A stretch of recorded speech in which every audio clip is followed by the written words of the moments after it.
इस खबर के प्रायोजक हैं ज्ञानदीप पब्लिक स्कूल, बासी जप्ती माफी, देवतपुर, आजमगढ़। सीबीएसई पैटर्न, पूर्णतः अंग्रेजी माध्यम, कक्षा नर्सरी से 12वीं तक विज्ञान और गणित सुविधाएं उपलब्ध हैं। स्वच्छ व शांत वातावरण, स्मार्ट क्लासेज, कंप्यूटर शिक्षा, वाहन की सुविधा उपलब्ध है। इसके साथ ही प्रशिक्षित शिक्षकों द्वारा शिक्षण कार्य संपादित होता है। अधिक जानकारी के लिए स्क्रीन पर दिख रहे नंबरों पर संपर्क करें।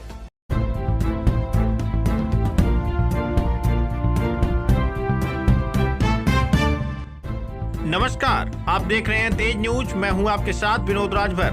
आइए शुरू करते हैं खबरों का सिलसिला। तहसील परिसर में स्थित पेड़ की टहनियां और डालियां कटवाने से अधिवक्ताओं में दिखी भारी नाराजगी। आजमगढ़ जिले के बुढ़नपुर तहसील परिसर में लगे छायादार वृक्षों की तहसील के अधिकारियों के आदेश पर टहनियां और डालियां काट दी गई हैं, जिसके चलते फरियादियों को काफी समस्याओं का सामना करना पड़ रहा है। जानकारी के लिए बता दें कि बुढ़नपुर तहसील परिसर में कई छायादार वृक्ष लगाए गए थे, जिनकी छांव में तहसील में आने वाले फरियादियों से लेकर अधिवक्तागण भी बैठकर काम करते हैं। यही नहीं, लोग अपनी बाइक और साइकिल भी वहां खड़ी करते हैं। इन दिनों भीषण गर्मी का माहौल है, ऐसे में फरियादी पेड़ की छांव में बैठकर आराम भी कर लेते थे, लेकिन प्रशासन इतना बेरहम हो गया कि पेड़ों की टहनियों और डालियों को काट दिया गया। इसके चलते तहसील परिसर में चिलचिलाती धूप में लोगों को परेशान होना पड़ रहा है। इससे अधिवक्ताओं में भारी नाराजगी देखने को मिल रही है।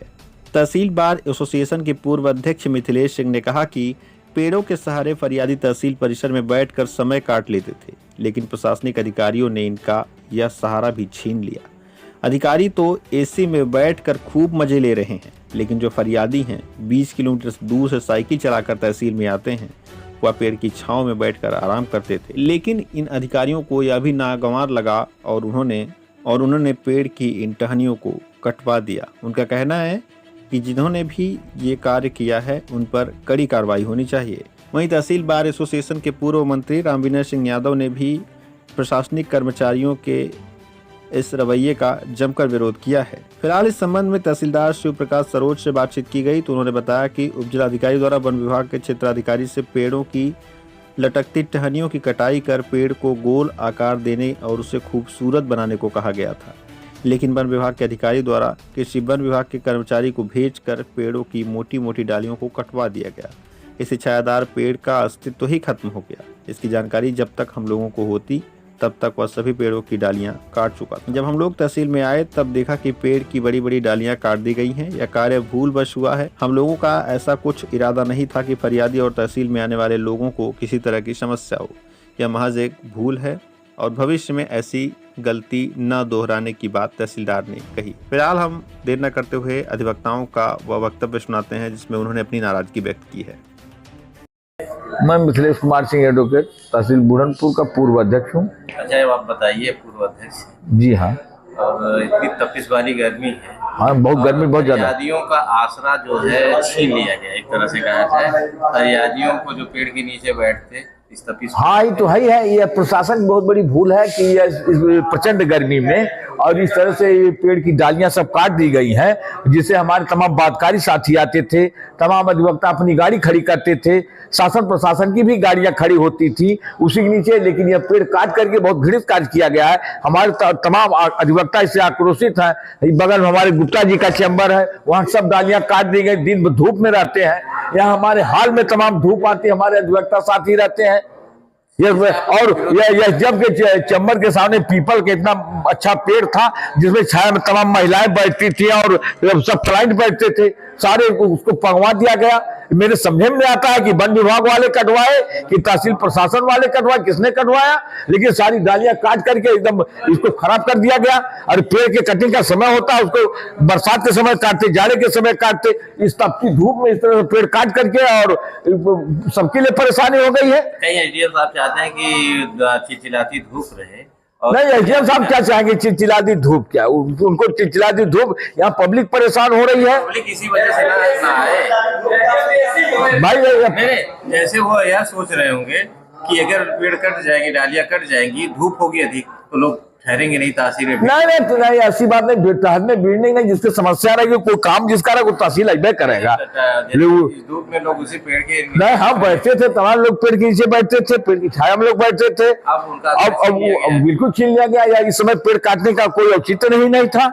मेरे समझ में नहीं आ रहा है कि इस वन विभाग वाले ने या किस जाहिर जपाट ने पेड़ कटवाया। मैं तो यह कह रहा हूँ, किसने कटवाया या पेड़? आपका अधिवक्ता संघ इस पे अरे अधिवक्ता समाज क्या करेगा?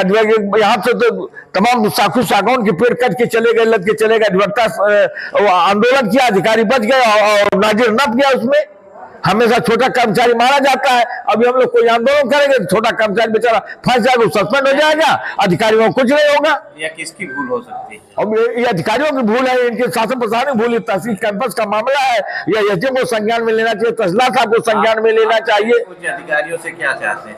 हम उच्च अधिकारियों से इसकी जांच कराई जाए, किसने कटवाया उसको उस हिसाब से दंड दिया जाए। मेरा नाम राम विनय यादव है, मैं तहसील बार एसोसिएशन का पूर्व मंत्री हूँ। मंत्री जी बताइए, देखिए आपके मतलब कि तहसील प्रांगण में जो हरे हरे पेड़ थे, जो घने और छायादार वृक्ष थे, उनके साथ छेड़छाड़ की गई। फरियादियों के लिए बड़ी समस्या है, क्योंकि तपिश में आना और फरियाद करने के लिए वो उसी पेड़ के नीचे बैठ करके पूरा गुजारा करते थे। अब ऐसी स्थिति में क्या होगा उनके साथ? जैसे कैंपस के अंदर जो है तमाम पेड़ है, उसमें जो है पाकड़ का पेड़ है, पीपल का पेड़ है, और पेड़ इसीलिए लगाया जाता है कि वह छाया देगा, फल देगा। तो ये तो फलदार वृक्ष नहीं है, छायादार वृक्ष है। और तहसील में जो वादकारी आते हैं, अधिवक्ता साथी आते हैं, वो उस छांव में बैठते हैं, अपने वाहनों को खड़ा करते हैं, और इस तपिश भरी गर्मी में, जो कि इसमें पारा 42 से 43 डिग्री सेल्सियस पर है, अपने को जो है महफूज महसूस करते हैं। और इस पेड़ को कटवा करके कैंपस के अंदर जो था, प्रशासन ने एक बहुत बड़ी गलती की है। और हम तो यह भी कहते हैं कि पर्यावरण को क्षति पहुंचाई गई है। पीपल का पेड़ जो है हमेशा ऑक्सीजन देता है, और पीपल के पेड़ को काट करके ऑक्सीजन को जो है नुकसान पहुंचाया गया। कहने का मतलब रक्षक ही भक्षक है। हाँ, एकदम है, एकदम है। मैं तो कैंपस के अंदर कटे हुए पेड़ों के लिए जांच की मांग भी करता हूं, और मैं इस तहसील के जितने भी अधिकारी हैं, मैं उनसे भी जानना चाहता हूं कि यह पेड़ जो है वन विभाग के द्वारा काटा गया, और काटा गया तो किस अधिकारी के आदेश पर काटा गया कि इस चिलचिलाती धूप में इतनी बड़ी गर्मी पड़ रही है और हरे पेड़ों को क्यों काटा गया।